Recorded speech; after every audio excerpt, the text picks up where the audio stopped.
oleh karena itu, maka saya artinya setia kepada tarekah, tapi saya tidak memperjuangkan tarekah. Saya memperjuangkan hakikat makrifat. Maka itulah yang saya sebut dengan tauhid tasawuf. Tauhid yang saya maksud adalah hakikat, bukan tauhid yang saya maksud tauhid kalam, akidah tidak. Tauhid yang saya maksud adalah hakikat. Hakikat yang saya maksud cahaya Allah. Tasawuf yang saya maksud tarekat. Tarekat yang saya maksud adalah bagaimana supaya kita hadir di hadapan Allah.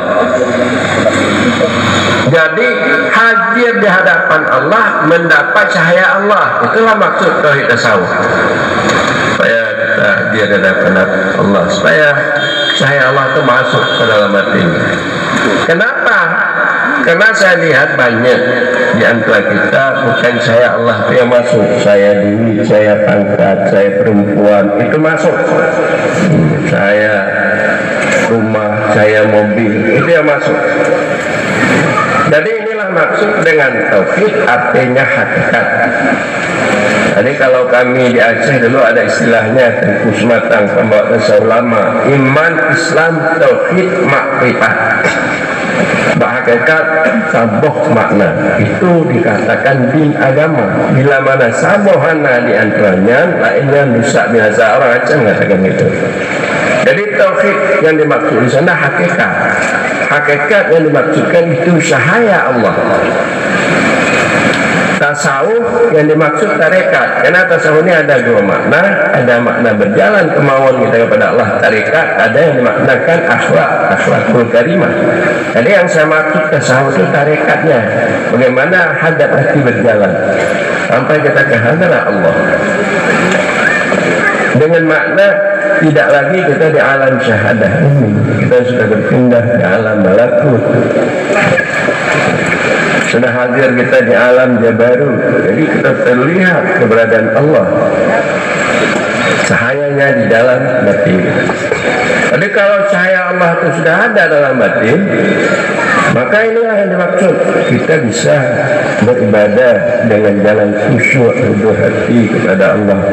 Mengapa salat saya Allahu Akbar, dia itu pergi-pergi salat nih, saya pergi-pergi, saya sedang salat di masjid, tapi kadang-kadang saya pergi juga kantor. Padahal salat, karena cahaya Allah, cahaya kantor lebih banyak daripada cahaya Allah, cahaya istri lebih banyak daripada cahaya Allah. Inilah yang maksud. Jadi bagaimana kita supaya bisa dapat cahaya tarekat? Tarekat itulah zikir. Nah, inilah yang dibawa oleh guru kita, yaitu Kiai Jendar Muji berzikir supaya anda dapat cahaya Allah, supaya anda bisa beribadah berbudiah baik, supaya anda bisa berakhlak gaul yang baik sesama, karena sudah ada cahaya Allah. Jadi mudah-mudahan dengan adanya ilmu yang bersih, hal yang bersih, hal yaitu terlihat dalam batin kita, kebenaran Rasul, kebenaran Allah, apa yang disampaikannya itu terlihat, sehingga dengan demikian mudah kita terputus dengan alam. Karena kasih sayang Allah sudah terlihat, terputus dengan alam, jadi kita bisa bermunajah baik dengan Allah. Karena batin kita ini sudah dapat cahaya Allah. Itu dikatakan bagus hal dan bagus ittisal. Ini sufi. Yang ketiga adalah pertama bagus ilmunya, bersih ilmunya, kedua bersih halnya, ketiga bersih ittisalnya. Ittisal artinya kita ini bersambung dengan Allah, karena kita ini bekas daripada perbuatan Allah. Perbuatan Allah bersambung dengan sifatnya, sifatnya bersambung dengan zatnya. Cara bersambungnya bagaimana? Bersambungnya hilang, panas. Jadi tidak terlihat lagi kita, maka perbuatan kita terlihat perbuatan Allah. Hilang perbuatan kita, dahir perbuatan Allah.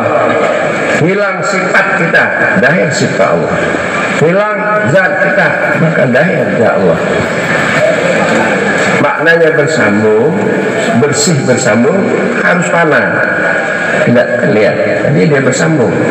Jadi kalau kita ada, dia tidak bersambung, yaitu syu'un nuqtah. Maknanya kita masih di dalam ilmunya Allah sebelum kita ada. Bisa masih dalam sifat Allah, kemauan ada Allah, kita belum ada. Jadi kita pada waktu itu hakikat daripada rasa wujud kita sudah masuk ke dalam sifat Allah. Makanya tidak kita lagi yang berbuat, tetapi Allah yang melakukan segala-galanya untuk kita. Jadi pandangan-pandangan sufi yang seperti itu artinya kurang lagi dibicarakan, tidak dibicarakan lagi. Jadi padahal itu perlu dibicarakan supaya jangan ananiyah, keakuan, kesombongan seolah itu dari kita, maka timbul kesombongan. Orang lain juga menganggap dia dari dia, akhirnya antara satu dan lain timbul pertengkaran, permusuhan dakwah. Jadi tidak akan tercapai tujuan dan maksud. Tujuan dan kesal ini yaitu supaya kita kembali kepada Allah dan Rasul. Maka ada yang ada adalah dengan diadakan oleh Allah dengan berkat Rasulullah Sallallahu Alaihi Wasallam.